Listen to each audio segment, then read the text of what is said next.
Welcome to the hottest movie review on the internet today, the A-List Review.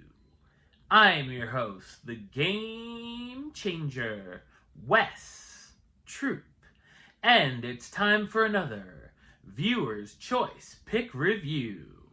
I put up 4 films for you guys to vote on, and with 40% of the vote, this is the one that won.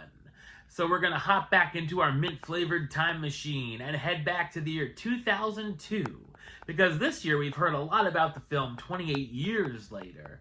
Let's go back and check out the original. My review of the 2002 post-apocalyptic horror film, 28 Days Later. Coming up now.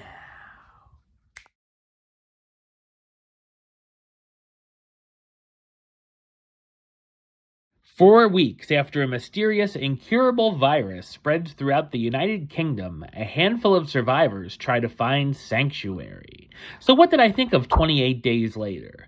I thought it's an innovative and thrilling post-apocalyptic horror film. It's directed by Danny Boyle, who's also known for directing films such as Shallow Grave, Trainspotting, The Beach, Slumdog Millionaire, 127 Hours, Steve Jobs, and 28 Years Later. The look of the film is very distinct, with a lot of grainy visuals, from it mostly being filmed on digital video cameras, which was a popular choice for low-budget filmmaking in the early 2000s. Boyle makes the best use of it being a low-budget film by fantastic use of sound, editing, creating an intense atmosphere, and focusing on a character-driven narrative. Writer Alex Garland has cited George A. Romero's zombie films, such as Night of the Living Dead, as inspiration, and has moments where it pays homage to the series.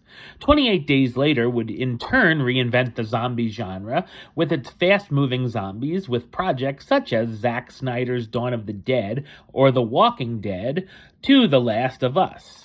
I love the sequence where Jim, our main protagonist, wakes up in the hospital with no one around. Jim then heads out to the streets of London, where we see the brilliant shots of the empty streets. Jim soon discovers that London has been evacuated from a zombie-like apocalypse. The film does a great job of showing rather than telling. I like that the film gives us enough information, showing us the cause of the outbreak in the opening scene, the release of a rage virus that has been being experimented on chimpanzees with. We're then thrown right into the action with the characters as we discover more information about the outbreak as it goes on. Jim joins a group of other survivors and they attempt to make their way to Manchester, where they're said to be a safe place for humans with shelter and food. Once they get there, they're greeted by military soldiers who aren't quite as welcoming as they expected, and might be better off with the infected. There's a lot of great tension with the zombie-like infected always looming and chasing the characters, with a highlight being a sequence in a tunnel where the survivors are trying to change a tire. While the film has some blood and gore, there's not as much as I remembered, as a lot of it's implied. The smart script also explores some interesting themes, such as the breakdown of civilization, the natures of humanity, and the dangers of rage. There's also a few emotional and even tragic moments that are effective. The film also utilizes some symbolism with the color red.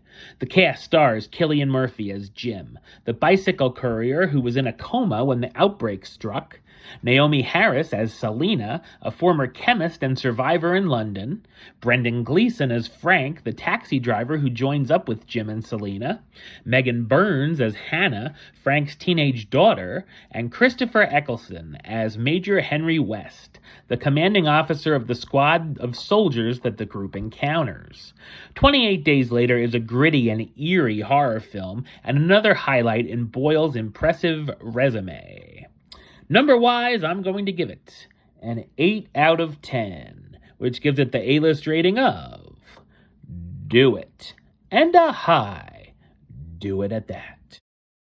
Alright, well that's the show. I'll be back with another review very soon. But until then, don't forget to like, comment, and subscribe right here on YouTube. youtube.com/westside515. Like the show on Facebook, facebook.com/WestTroopAlist. And of course, you can follow me on the Instagram and Letterboxd @WestAlist. Until next time, troop out.